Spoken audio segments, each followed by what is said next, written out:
Bailey রোডের আগুনে মর্মান্তিকভাবে নিহত হয়েছে। আমাদের পাশেই আছেন যিনি সেই মর্মান্তিক ঘটনা থেকে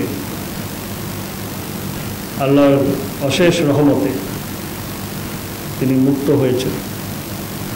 যে অভিজ্ঞতা, সেই অভিজ্ঞতা বর্ণনা করার মতো না। আমরা শুরু করলাম অভিযান কোথায়? যখনই অভিযান শুরু করলাম তখনই আবার এটার বিরুদ্ধে প্রচার শুরু হয়ে গেল। প্রথমে মনে হলো সাংবাদিকরা সবাই আমাদের পক্ষে, কিছুদিন পরেই দেখি এক বৃহৎ অংশ আমাদের বিপক্ষে। কি হবে তাহলে এই রেস্তোরাঁ, কি হবে ওটা, কি হবে ওইটা? কেন সঠিক পথে থাকি না? রানা প্লাজা ধসের পরে হাজার হাজার গার্মেন্টস বন্ধ হয়ে যায় নাই?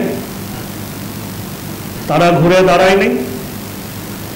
তারা আন্তর্জাতিক মানদণ্ড পূরণ করেন নাই? শুধু দেশের না, দেশেরটা তো কিছুই না, আন্তর্জাতিক মানদণ্ড পূরণ করে এখন 100টা লিড প্রতিষ্ঠান বাংলাদেশে লিড সার্টিফাইড। এই গার্মেন্টসের মালিকরাই তো, এই গার্মেন্টসগুলোই তো বিশ্বের সবচেয়ে বেশি লিড সার্টিফাইড কারখানা এখন বাংলাদেশে। এই জায়গায় আমরা আসতে পারতাম যদি সেই রকম কঠোর ব্যবস্থা না নেওয়া হতো? হতো না। এক রানা প্লাজা ধস হয়েছে, আর একটা রানা প্লাজার উপরে গিয়ে আবার সেভাবে গুলো কারখানা হতো। আমরা কঠোর হতে পেরেছিলাম, শক্তভাবে আইন প্রয়োগ করা হয়েছে, তাদেরকে যারা দোষী ছিল তাদের বিরুদ্ধে বিচার ব্যবস্থা নেওয়া হয়েছে, সুনির্দিষ্ট নীতিমালা করে বলে দেওয়া হয়েছে এটা করলে পারবা, না হলে পারবা না। সোজা কথা, যদি এভাবে কারখানা করো করো, না হলে করো না। তখন ধীরে ধীরে গেছে।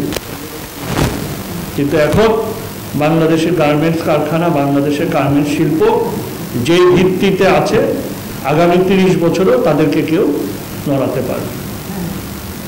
তাহলে আমরা কেন আমাদের জীবন, মানুষের জীবন বাঁচানোর জন্য আমরা কেন এই রেস্তোরাঁগুলোকে আমরা সঠিক পথে আনতে পারলাম না? কেন থেমে গেলাম? একইভাবে তো ওই অভিজ্ঞতাটা ব্যবহার করে আমরা ঢাকা শহরকে আরো একটু নিরাপদ করতে পারতাম, আরো নিরাপদ করতে পারতাম। এই আগুনের তাজরিন গার্মেন্টস পুড়ে গেল একটার পর একটা, এই পরবর্তীতে রানা প্লাজা ধস হলো। এই কয়েকটি ঘটনার পরেই সেরকম কঠোর সিদ্ধান্ত নেওয়া হয়। তাহলে বেইলি রোডের এই 46 জন নিষ্পাপ নিরীহ মানুষের এই ত্যাগ বা এই মৃত্যু আমরা কিভাবে এত সহজে ভুলে গেলাম? হ্যাঁ, রেস্তোরাঁ কিছু বন্ধ হতো, 1000টা বন্ধ হতো, কারেক্টিভ মেজার দেওয়া হতো।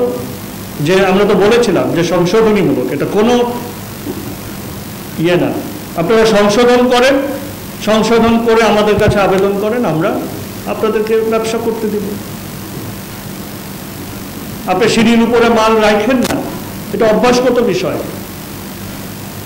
আমি যদি কর্তৃপক্ষ সিদ্ধান্ত নেয় আমি সিঁড়ির উপর মাল রাখবো না, তাহলে কর্মচারী রাখতে পারে? তো এই কারেক্টিভ মেজারগুলো করলে আমরা এখন আত্মবিশ্বাস নিয়ে বলতে পারতাম যে হ্যাঁ, ঢাকা শহর এই রেস্তোরাঁ কেন্দ্রিক এই অগ্নি নির্বাপন ব্যবস্থা কারণে আমরা নিরাপদ।